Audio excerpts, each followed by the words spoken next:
Mais vous vous rendez compte, c'était quelque chose d'exceptionnel. 3 petits enfants qui rentrent tout seuls des camps de concentration.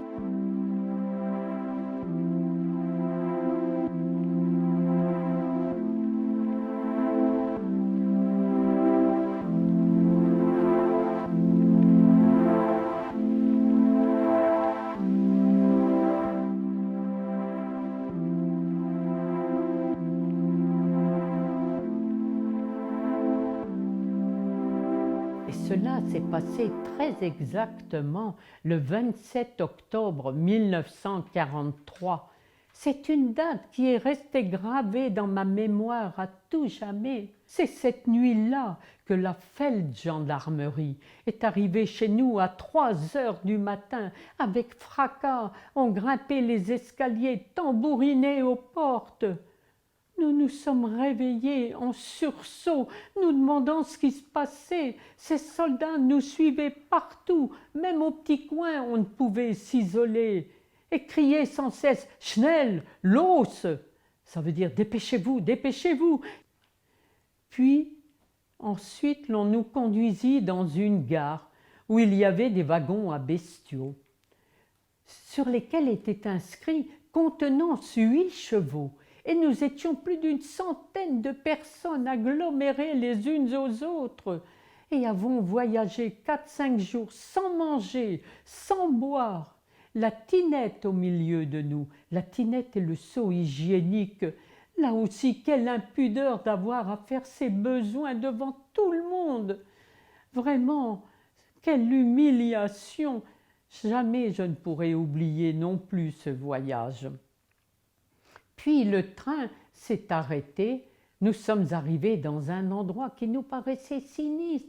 Il y avait des blocs alignés, mais aussitôt les SS apparurent, toujours accompagnés de leurs chiens menaçants. L'on nous a tous rasés.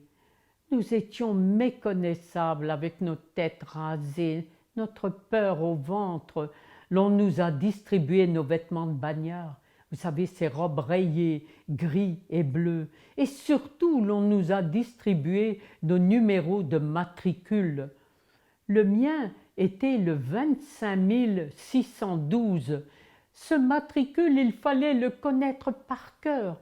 En français, bien sûr, mais surtout en allemand, parce que si l'on ne répondait pas à l'appel du nazi, l'on recevait des coups de fouet, l'on avait tout intérêt à retenir son matricule, qui également reste gravé en moi à tout jamais. Je n'étais plus que le 25 612.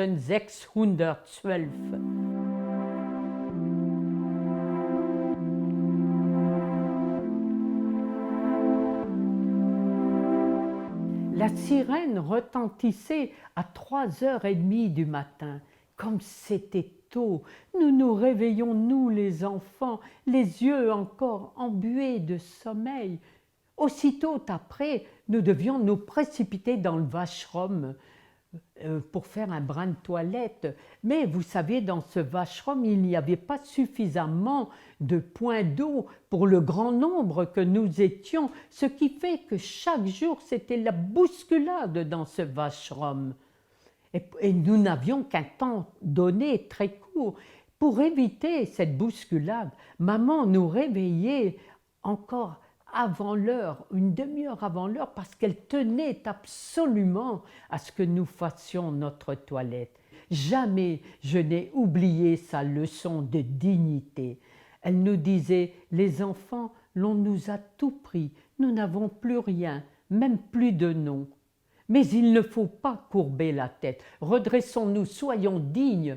Et pour être digne, il faut avoir l'air correct. » Vouloir à tout prix faire sa toilette dans un camp de concentration, c'est déjà un acte de résistance. Maman était une femme petite, menue, elle effectuait des travaux trop pénibles pour elle, elle manipulait des outils pelle et pioche plus lourds qu'elle, elle souffrait beaucoup physiquement, mais elle souffrait surtout moralement. Parce que les nazis, au gré de leur fantaisie, Retirer parfois un enfant dans un bloc ou dans un autre, et cet enfant également disparaissait à tout jamais. Chaque soir, en rentrant de l'Arbeit, maman se demandait avec angoisse: vais-je retrouver mes petits-enfants? Les journées sans maman étaient interminables. Nous avions peur de tout, nous n'osions pas bouger de nos blocs, nous restions enfermés des journées entières. C'était dur, l'hiver surtout. Vous savez, à l'époque, les hivers en Allemagne étaient si rigoureux.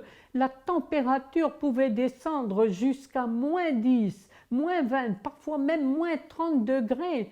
Et nous n'avions rien pour nous protéger que nos pauvres robes rayées. Et cependant, nous sommes restés si longtemps dans cet affreux camp de Ravensbrück où nous avions tant souffert de la faim. Je vous assure, tous les déportés l'ont dit au retour, nous crevions littéralement de faim. Et comment se fait-il que nous, les enfants, ayons survécu? À cette question-là, lorsque les élèves me la posent, c'est la seule question à laquelle je ne sais répondre. Comment se fait-il que nous ayons survécu alors que nous n'étions pas des phases de la nature? Nous étions des petits-enfants comme n'importe lequel.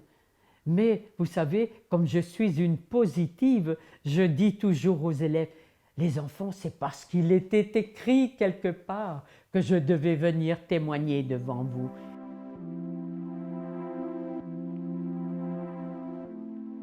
Avec maman, nous nous sommes dit, là où l'on va nous conduire à présent, ce sera vraisemblablement la fin du monde. Tant bien que mal, à bout de force, nous sommes arrivés dans un endroit qui nous paraissait encore plus sinistre que Ravensbrück. Il y avait à nouveau des blocs alignés, mais il y avait des cadavres partout qui jonchaient le sol. Il fallait les enjamber pour avancer. Nous nous sommes dit, dans ce camp-ci, nous ne tiendrons pas longtemps. Nous mangions encore moins qu'à Ravensbrück, où déjà nous crevions de faim. Et surtout, au bout de quelque temps, nous constations que décidément maman était bizarre. Elle était allongée sur le sol à côté de nous. Lorsqu'on lui parlait, elle ne nous répondait pas. Vous savez, à ce moment-là, on souhaitait mourir. Je vous assure que la mort eût été préférable à cette vie que l'on nous faisait mener. Un jour, la porte de notre bloc s'est ouverte et nous avons vu entrer des soldats. C'étaient des soldats anglais qui, à notre insu, venaient de libérer le camp de Bergen-Belsen le 15 avril 1945.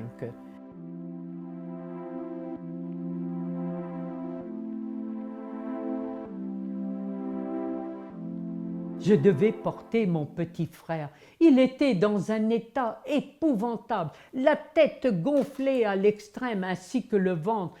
Mais nous-mêmes, Robert et moi, étions dans un si triste état, si malade, si faible, qu'au bout de quelques centaines de mètres, la mort dans l'âme, il nous a bien fallu abandonner cette nourriture à laquelle on tenait tant, afin de porter tous deux le petit frère.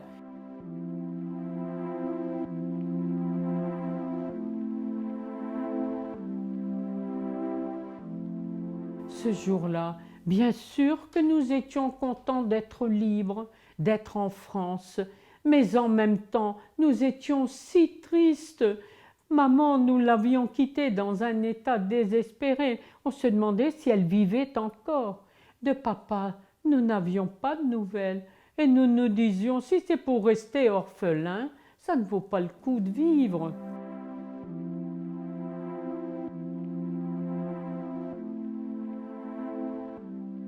Sommes arrivés dans la gare des Deux-Sèvres, il y avait foule, des journalistes, des photographes. Ah, ce que nous étions à l'honneur ce jour-là. Mais vous vous rendez compte, c'était quelque chose d'exceptionnel. 3 petits-enfants qui rentrent tout seuls des camps de concentration, sans père ni mère. Je vous assure, nous étions tellement à l'honneur.